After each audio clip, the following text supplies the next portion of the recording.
Good morning, ladies and gentlemen, viewers and subscribers all over the world, my wonderful people. I bring to us this early Monday morning, being the 5th of December in the year 2022. The year is gradually rounding up. This is a Okute Daily Talk, where we speak to you the undiluted truth about things of life, about Nigerian struggle, about Vietnam, about Biafrans, and about things that is happening in the world at large. If you have not subscribed to my channel, please, I want you to do that as soon as possible. Turn on the notification button, be the first to be notified each time we go live or post something new on my channel. So please, I don't want to take much of your time this early morning Monday, so let's go straight into the business of the day by taking the headlines. Then we will come back to pick the news one after the other. The memories of Biafra cannot be erased by intentional removal of history from school curriculum. That is Wole Soyinka speaking. Invasion of Senator Musa's residence, not an assassination attempt. Police spokesperson. Abuja drug lord Ibrahim Bende declared wanted by NDLEA. Repentant Boko Haram commander Rugu discloses reason for surrendering to Nigerian army. Suspected herdsmen stab men to death in Rivers State. So that is all we are going to treat this very Monday morning before we can move on to other things we have in our hands. So let us move straight, starting from the Biafran news, what Wole Soyinka is saying concerning the removal of the curriculum, because they don't want the future generation of the Biafrans to know the inhuman treatment and the homicide that they perpetrated to our people that led to the death of over 3 million people during the Nigerian civil war with the Biafrans. So let us proceed to know what this erudite is saying about the removal of the history in our curriculum. The prominent Yoruba-born laureate made this statement on 20th November 2022 during a speech at the 24th Annual Lagos Book and Arts Festival, which was organized by Bookcraft. Recall that from the academic year of 2009 to 2010, the federal government of Nigeria, out of their selfish intentions, withdraw history from the country's schools curriculum. And one major problem that came with this singular action is the case of identity crisis present in several parts of Nigeria currently, especially among the people of the country's south region, where the youth and children have all forgotten who they are and what ethnic group they belong to. Most Igbo people in the Anioma part of Delta State today identifies as Niger Deltans. Words they do not even know its meanings. The lack of history among most youth today has led them into believing that General Chukwuemeka Odumegwu started a war in 1967 against Nigeria, when in fact Ojukwu was only doing what was mandated for the safety of his people and generations to come. The Biafra genocide, mostly disguised and called the Nigerian Biafra War, is a major reason for the removal of history in Nigerian schools. It was an intentional move by the Nigerian government and their masters, the Britain government. The target is to keep the present and the future generations of Biafrans in ignorance as a way to cover up their deeds against the older generations of Biafra. That is the problem, and that is exactly why they have chosen to remove the history from our curriculums. They don't want us to know. They don't want our future generation to know how this Biafra emanated, on what happens thereof, or what led to the 1967 civil war between Nigeria and the Biafra land. All these things is what they have concocted to deny our future generations the stories they're supposed to know, so that they can as well pass it on to their children, and it will go from generation to generation for them to know that in the history of this country called Nigeria, that they have never had intention of Biafrans to be among the elites in their rulings. So that is what Ojukwu noticed earlier, and he said it is time to decamp from this mistake of a country. They went to Abuja, Ghana, him with Gowon, after they signed a treaty and agreement on how this government is going to be run, when they return back to Nigeria, due to the lack of understanding of English language that Ojukwu used in Apuri, Ghana, then the UK, they are the one that call Gowon to order and tell him, if you allow this to happen, you people will never find it funny with the eastern region of the country, and that is what led to the Biafran War. Not to mention but a few, the Biafran War started. The Biafrans fought without no single allies. At a point, the UK and the other Westerners turned their back against the Biafrans, then sided the Nigerian nation. That is, at the end, they denied Nigeria food supply and other social and physical and amenities that led to the death of over 3 million children and women out of starvation and hunger. Kwashiorkor killed many, and that is what we passed through during the civil war between Nigerian and the Biafrans. But it is very evident that even with the removal of the history from schools, Biafrans cannot be fooled, and the spirit and the history of Biafra can never be eradicated, says by Wole Soyinka. The Nobel Prize winner Wole Soyinka has reinstated this fact in the recently concluded Lagos Book and Arts Festival, citing that the removal of history from the Nigerian schools curriculum by the government is a criminal and an intentional act. In Soyinka's own very words, he said, collective memory is the key, because it is that memory which is related to the mechanisms of relating reality to whatever narrative is given to us. It is far more important, and it is more dangerous because you can get trapped in it because it is collected as a community activity and some of that. I think it is happening to us here in Nigeria at this present time. I'm referring, of course, to Biafra. He specifically noted the collective memory that is strong even before the war. I warn that this collective memory might remain to plague efforts at nation building, and that, therefore, everything should be done to avoid that war. When I use the expressions like Biafra can never be defeated and can never be wiped away, people thought I was talking about just the battlefield. I was talking about a notion, a passion, which enters collective memories in an active life, not just as a past narrative. This is what I was warning against, and we are seeing it today, according to Wole Soyinka, he said. Government somehow undertook the criminal act of removing history from schools, something I never believed could ever happen to us. The government actually stopped teaching of history in schools. So naive, so stupid as not to recognize that there is something called memory, collective memories, active memory in the present. If the purpose was to obliterate the war or memories of the war, what about events that led up to the war? What about the positions, the narrative of existence in relation to outer world? How do you obliterate those, for heaven's sake? Yet, people sat down and went about their businesses when they removed history from the curriculum. That is what I mean by saying that we must always adjudicate the present by history, by the collective memories. At the same time, however, we must take care not to become prisoners of that collective memory, that members must be able to use our collective memories in a progressive and productive, creative, and advanced way.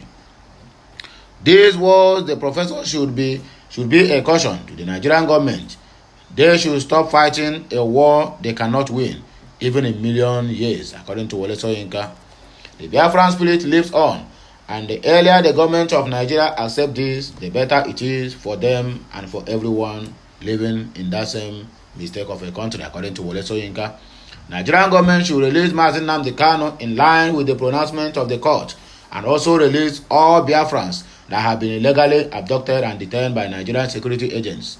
Because, come what may, the restoration of the sovereign state of Biafra cannot be stopped.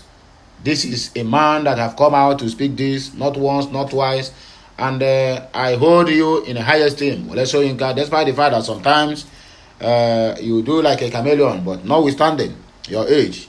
I'm sorry for that word that I use, but it is truth. You are among those who campaigned for Buhari, and today, look at where we have found ourselves. So I totally agree with you, and I hold you in high esteem for coming out to speak the gospel truth. What Nigerian government did to Biafrans, and also they are still doing today, can never be forgotten. Even if they like, they can wipe out the memory of Biafran war and what transpired or what transpires then.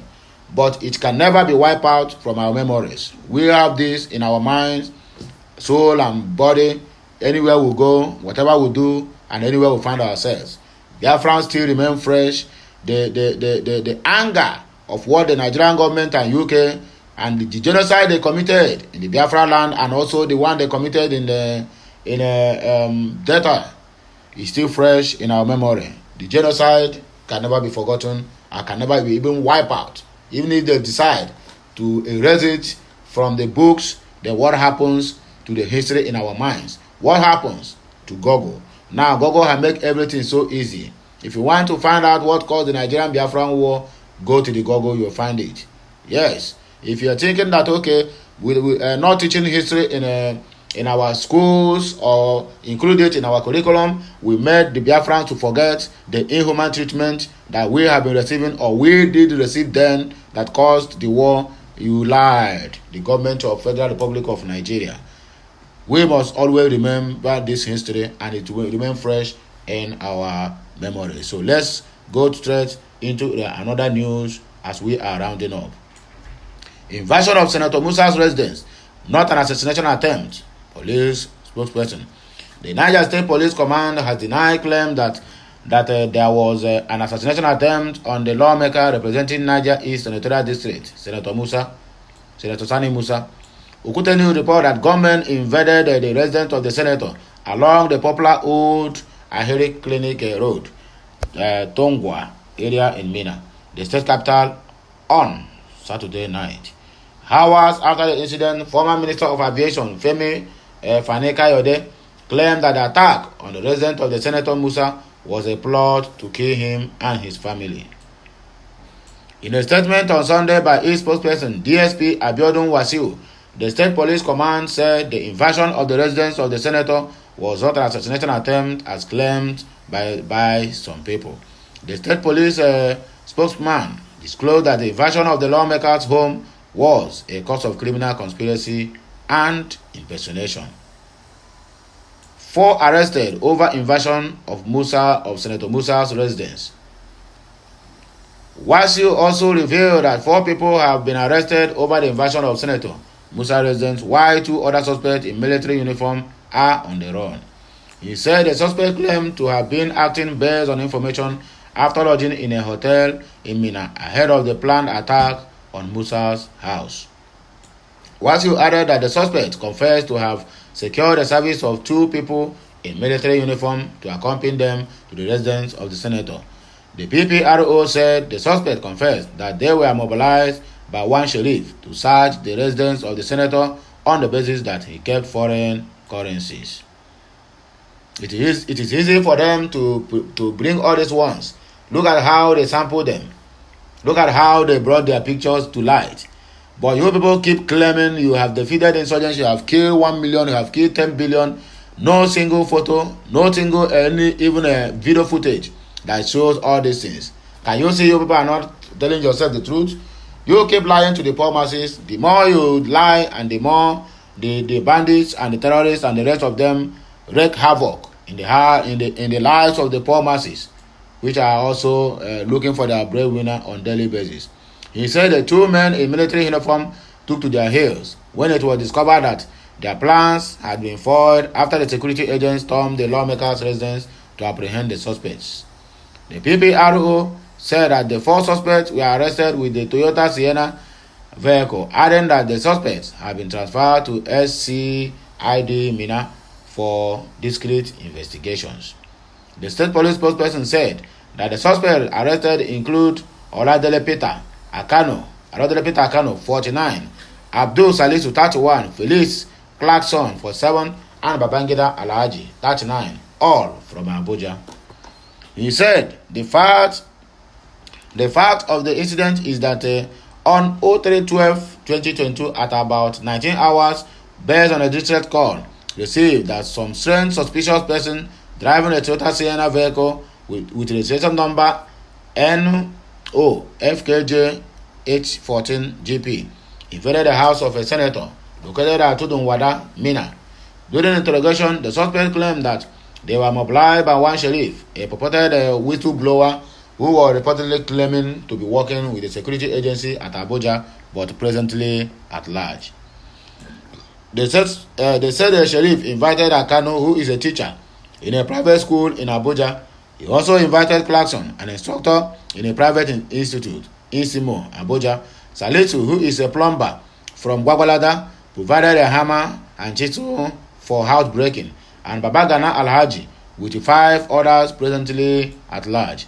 The suspects confessed further that Sheriff stated there are foreign currency and arms kept in the residence of the politician.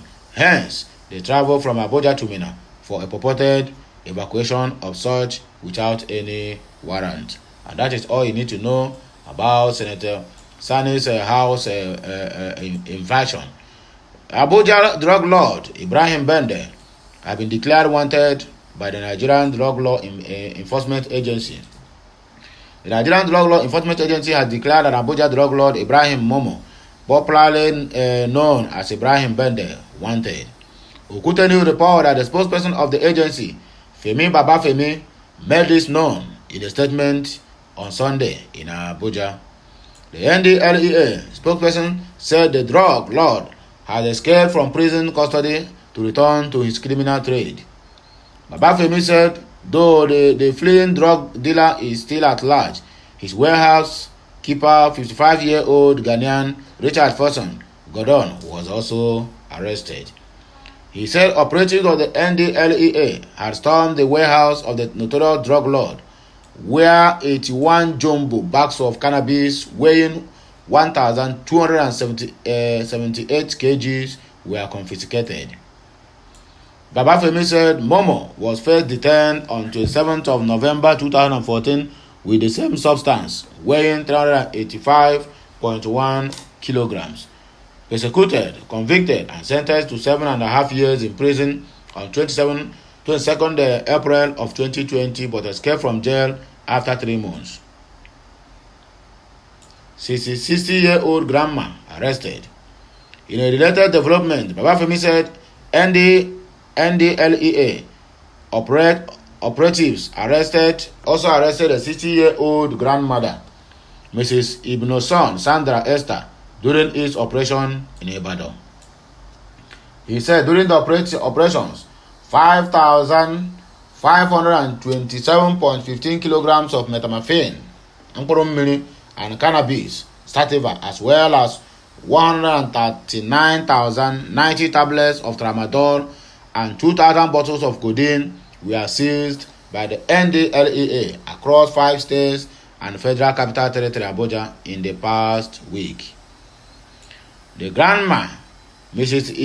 Ibinoson Sandra Esther, was arrested in Ibadan, Oyo State, in a follow-up operation following the seizure of 5.5 kg loud variant of cannabis imported into the country from South Africa. The consignment, which she claimed was sent to her by her daughter, was concealed in 2 giant speakers as part of a consolidated cargo that arrived at the narco import shed of the Murtala Mohammed International Airport, Ikeja, Lagos, on board an Air Peace airline flight. 29-year-old woman arrested.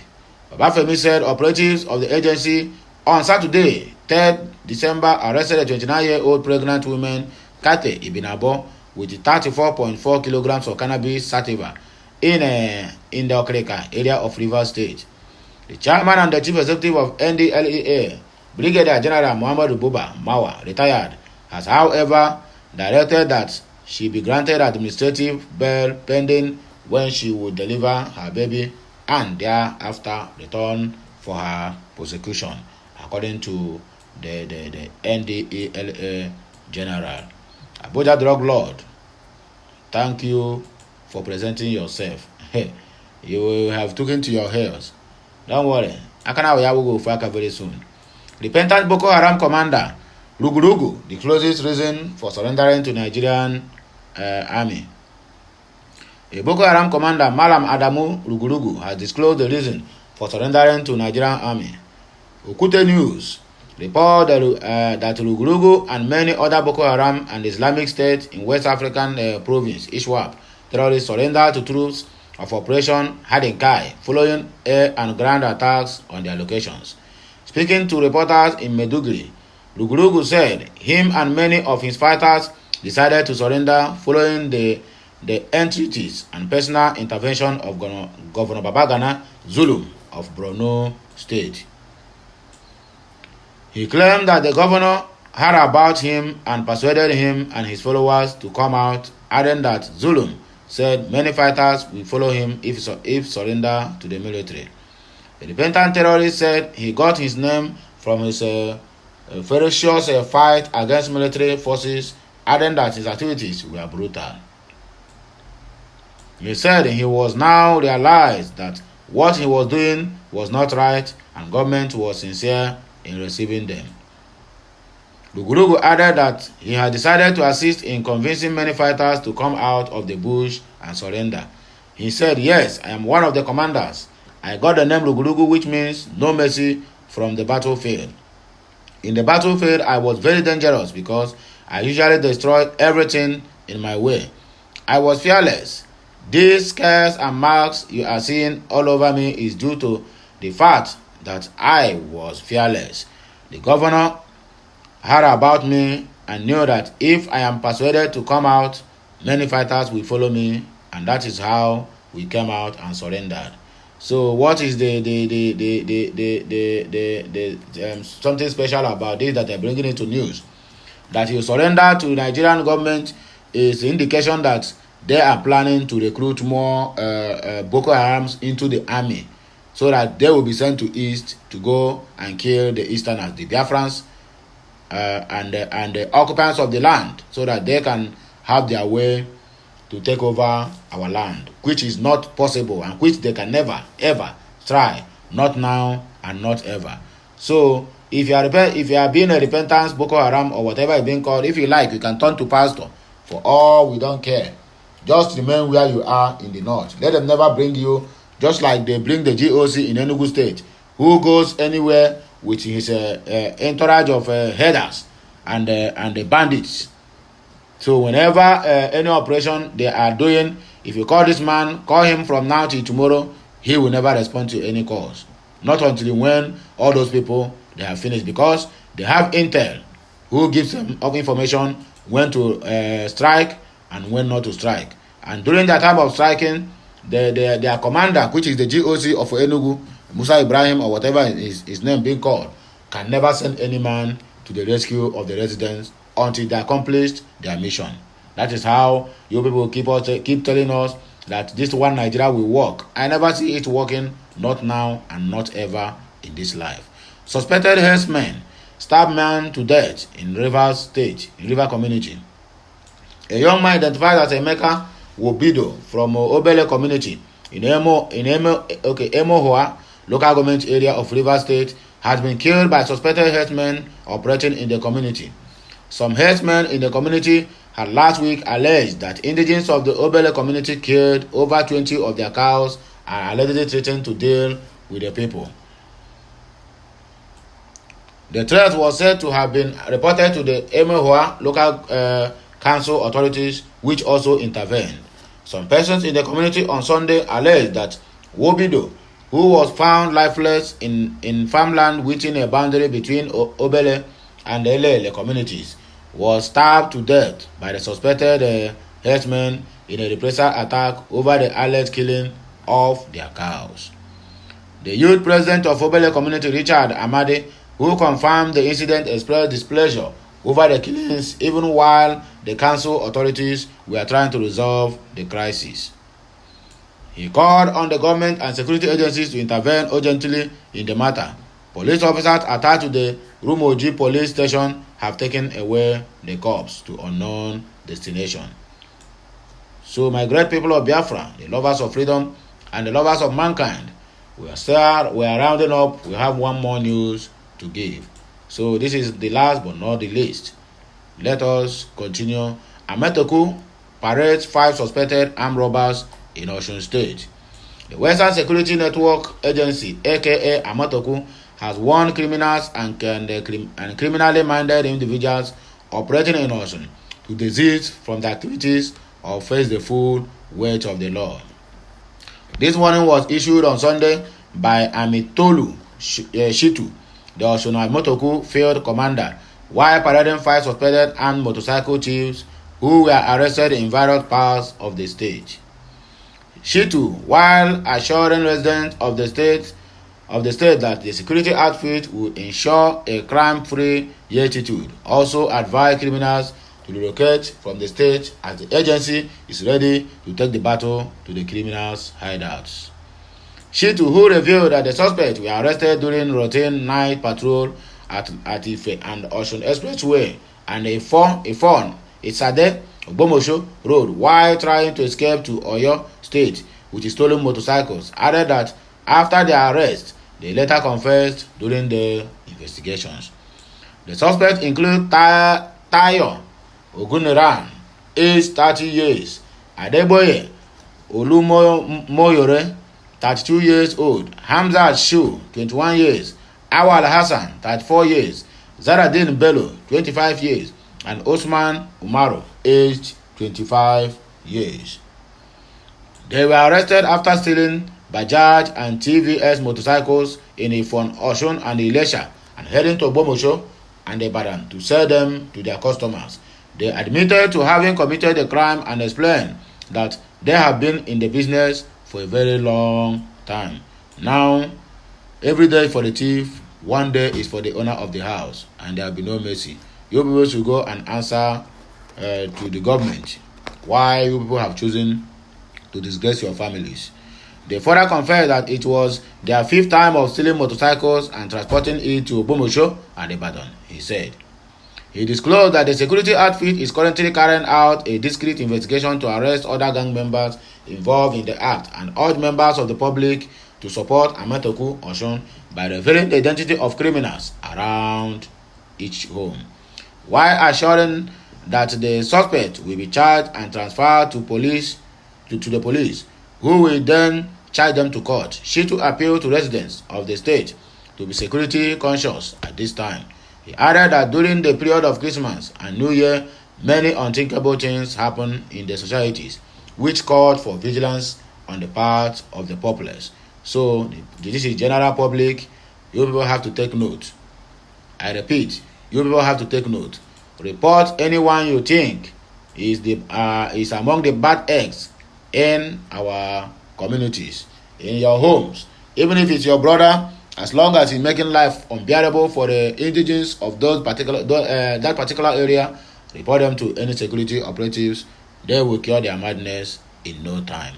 So my great people of Biafra, the lovers of freedom and the lovers of mankind, this is a quick one for this early morning. If you are not subscribed to my channel, please do that as soon as possible. Turn on the notification button. Be the first to be notified each time we go live or post something new. Until I come your way again, I still remain that your brother Okute Daily Talk. I am signing out. Have a nice day and have a nice weekend ahead. May the Almighty bless the works of your hands. Amen.